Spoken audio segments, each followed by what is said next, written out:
First, the Lakers are sliding without LeBron and AD. Wait till you hear who they're rumored to be adding before today's trade deadline. Joel Klatt's going to join us to break down his top 50 players in the NFL draft. It's a good list. He made the list, and the Bears officially welcomed QB1 Andy Dalton yesterday. You heard that correctly. We're going to break it down. Good Thursday morning, everyone. Yeah, I thought it was Wednesday. It's all good. I'll probably think it all day. Jenna, Nick, Brandon, Kevin Wilds. It's the best way to start a Thursday, thinking it was yesterday. Hey, Brandon, are your Bears out on Russ? What's going on? I don't think so. I think it was a slow day on social media, so they had to find something to post. That's what I believe. Oh, gotcha. Something to infuriate listen, their The fans. board. Great social media. On the board. We got to start, though, down in Tampa, where the theme this offseason has been get the band back together. Yesterday, they signed D-tackle Ndamukong Suh. They extended left tackle Donovan Smith. Bucs putting the work in, and it is paying off. Fox Bet Sportsbook has them slated as the favorites to win the NFC yet again, followed by the Packers, the Rams, the Niners, and the Saints. So it's Bucs, Packers, Rams, Niners, Saints. Brandon, I'm going to start with you. Who are you taking to win the NFC, Bucs or the field? Oh, this is an easy answer. This is the Bucs, and for the same reasons why they won the Super Bowl. Defensively, personnel, and scheme. They have the perfect mix. They can get to the quarterback, they can stop the run, and they also have smart guys in the secondary. In that scheme, you have to be smart. You have to understand what's going on because it's sophisticated. You have to communicate on every single play. So for that reason, that defense is going to get better. They return everybody now. And then on the offensive side, they finally found out who they were, their identity on offense. Right around week 10, week 11, they figured it out. And now they have an offseason to actually double down on who they are. Remember this, too. They're bringing back all their coaches, Nick. Todd Bowles didn't get a job. Byron Leftwich didn't get a job. Right. That's the secret sauce right there. If they lost one of those guys, then I would be open for this discussion. But they bring back absolutely everybody, so you have to go with the Bucs. Yeah, I agree with you, Brandon. It is an easy question, but I think it's an easy question because it's the opposite answer, which is it is clearly the field, because the degree of difference between the Bucs and the other teams in the NFC last year was minute, if in existence at all. I think we've all been colored, our impressions of the Bucs have been colored by how dominant they were in the Super Bowl. But their road to the Super Bowl was a more than rocky one. And we all remember Brady's 3 second-half picks against the Packers that Aaron Rodgers and the Packers weren't able to fully take advantage of. But the round before that, they were on the brink. Down 7, third quarter against the Saints driving, and Jared Cook fumbled, and then Drew Brees threw 2 straight interceptions, and they get that win. The round before that, against Taylor Heineke and a sub-500 Washington team, that's a 2-point game entering the fourth quarter, thanks to a missed 2-point conversion, by the way.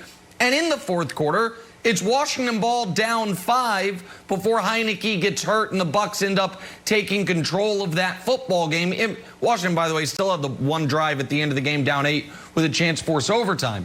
So I don't look at Tampa as a team that was head and shoulders better than the rest of the conference last year. They won the conference, but it doesn't mean they were the demonstrably best team in the conference. So Wilds, to me, Tampa, Green Bay, and the entirety of the NFC West, basically. The Rams with the upgraded Goff, Seattle staying Seattle, San Francisco healthier, and we'll see on Arizona. To me, 2 or 3 of those teams could be contenders out of that division. So to me, there are 6 legitimate NFC contenders as we sit here at the end of March. So I would definitely take the field over the Bucs, even if the Bucs on paper look to be the best of those 6. All right, I will also definitely take the field. And I have a question for our resident entrepreneur, former Pro Bowl wide receiver and general raconteur Brandon Marshall. Brandon, 2 questions for you. Question number 1. When you were a player and you had a great season, maybe the best season of your career, did you sit back like, Brandon Marshall did it, guys. No improvements for me. Or did you try to work to get better? Which one of those paths did you choose? I tried to always working to get better. You always got to get better. Okay. And just 1% every day. That's what you need. That's right. House of Athlete. The facility's going great. The podcast is going great. Are you like, you know what, team? We're good. We're good. Let's just keep what we're doing. 8-hour day, just exactly the same. Everybody's good. Are you constantly trying to get better? Which one of those paths do you choose in your business life? 100%. You always got to get better. Whether you're in business, you're an athlete, as a person, you got to get better. But here's the deal, though, Wilds. You're looking at, so basically what I hear you saying is the Bucs didn't get better because why? They brought back everybody and they didn't have any upgrades? Is that what we're saying here?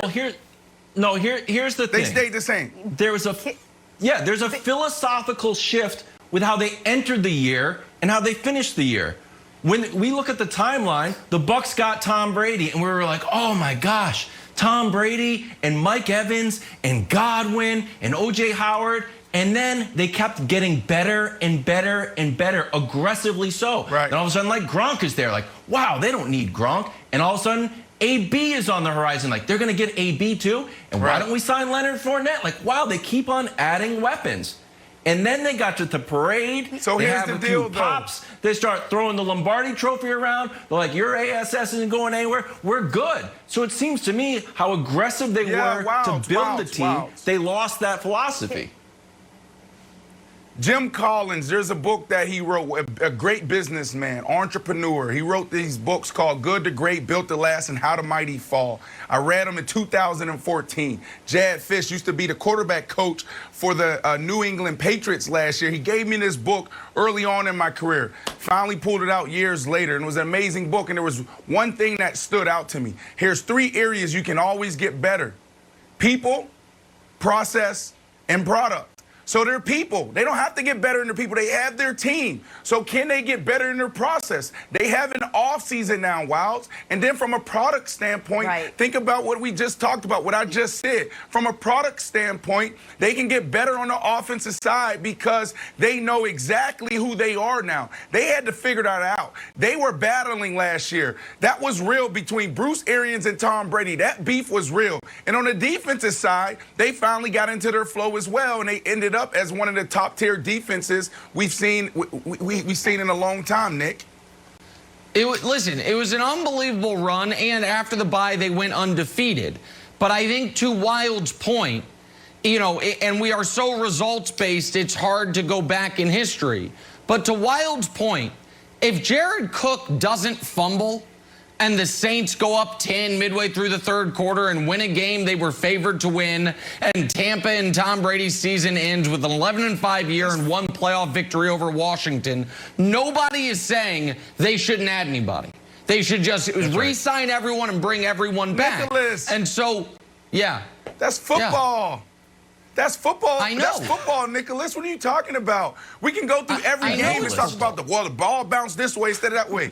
Yeah, so, I mean, come on, Nicholas. No, I get that. I'm not discounting. No, I'm not discounting their championship at all. What I'm saying is it would be, I think, a bit of a mistake to act like